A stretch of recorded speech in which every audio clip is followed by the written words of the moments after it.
Welcome back, kids. We're getting pretty close to the end of this book. I'm not sure what we're going to read next. We'll have to figure that out soon. But anyhow, chapter 23, Elizabeth fights with herself. The next day or two were very pleasant. Elizabeth was allowed to see Joan whenever she liked, and she took her some more flowers from John. She also took her jigsaw puzzle from Helen and a book from Nora. Joan was looking very pretty and very happy. Her mother had gone, leaving behind her a big box of velvety peaches, a tin of barley sugar, and some books. But best of all, she had left Joan a promise that never, never would she let Joan think she was forgotten again. It's all because of you, Elizabeth, said Joan, offering her friend a barley sugar to suck. Oh, Elizabeth, do please stay on at Whitleaf. Don't make me unhappy by leaving, just as we've got to know you.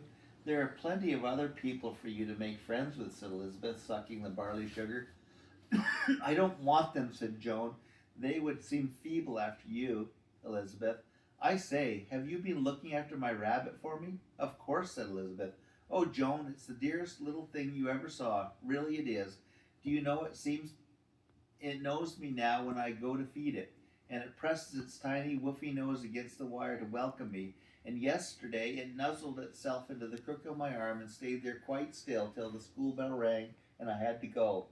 Harry came to see me this morning and he said he wishes you were not leaving because he wants to give us two more baby rabbits to live with my tiny one, said Joan. He said they would be between the two of us. Oh, said Elizabeth, longing for the two rabbits. Really, if I'd known what a nice place Whitleaf School was, I'd never have made up my mind to leave it. She had to go then because it was time for her music lesson. She rushed to get her music. Richard was in the music room waiting for her with Mr. Lewis. The two were getting on well with their duets. Richard was pleased with Elizabeth now, for he knew that she really loved music as he did, and was willing to work hard at it. They played two duets very well indeed for Mr. Lewis. Splendid, he said. Elizabeth, I'm pleased with you. You've practiced well since your last lesson, and got that difficult part perfect now. Now, play Richard your sea piece that you love so much. Elizabeth was proud to play to Richard, for she thought him a wonderful player. She played her best. Mr. Lewis and Richard listened without a word or a movement until she had finished. She ought to play that at the school concert at the end of the term, said Richard, when the piece was ended. It's fine. Elizabeth glowed with pleasure. She liked praise from Richard even more than praise from the music master. That's what I suggested to her, said Mr. Lewis, sitting down at the piano and playing some beautiful chords. But she doesn't want to. I do want to, cried Elizabeth indignantly. It's only that I'm leaving soon. Oh, that silly old story again, said Richard in disgust. I thought better of you, Elizabeth. You can stay here if you want to, but you're just too jolly obstinate for your words. Your music may be good, but I don't think much of your common sense.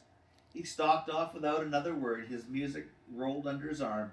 Elizabeth felt half angry, half tearful. She hated being spoken to like that by Richard. I expect Richard is disappointed with you because I know he hoped that you would and he would play the duets in the concert this term, exclaimed Mr. Lewis. He'll have to play them with Harry now, and though Harry likes music, he's not a good player. Elizabeth finished her music lesson without saying very much. She was thinking hard. She was in a muddle. She wanted to stay and she wanted to go, because her pride told her to keep her word to herself and to leave. She went out to do some gardening when her lesson was over. She and John had become very friendly indeed over the garden. Elizabeth did not mind working hard with John, and he was pleased. So many of the others liked to pick the flowers and trim the hedges when they felt like it, he said, but hardly anybody really works hard. When the tiny plants have to be bedded out or the kitchen garden has to be hoed, who is there that offers to do it? Nobody. Well, aren't I somebody? Demanded Elizabeth. Don't I come? Oh, yes. But what's the use of you? Said John. You're leaving soon, aren't you? You can't take a real interest in a garden that you won't ever see again. If you were going to stay, I would make all my plans with you. I believe Mr. Johns would let you take charge of the garden with me. It really would be fun. Yes, it would, said Elizabeth, looking around in the garden. Are you the head of the garden, John? Yes, under Mr. John's, said John. Nobody needs to garden unless they like, you know, but if it's anyone's hobby, as it is mine, they are allowed to spend most of their time here. I've had charge of the garden for 2 years now, and it's pretty good, don't you think so? Oh, yes, I do, said Elizabeth, looking around it. It's lovely. I could think of lovely things for it too, John. Don't you think a row of double pink hollyhocks would be nice looking over that wall? Fine, said John, standing up from his hoeing. Fine. We could get the seeds now and plant them, and we could set out the new little plants this autumn, ready to flower next summer. Let's ask for money for the seeds at next meeting, shall we? Well, you can if you like, said Elizabeth. I'm afraid it will be my last meeting, John. Your last meeting, said John scornfully, and he dug his hoe into the hard ground as if he were digging it into a meeting. What a feeble goose you are, Elizabeth. Feeble, cried Elizabeth angrily. I like that. Just because I'm keeping my word and sticking to what I said, you call me feeble?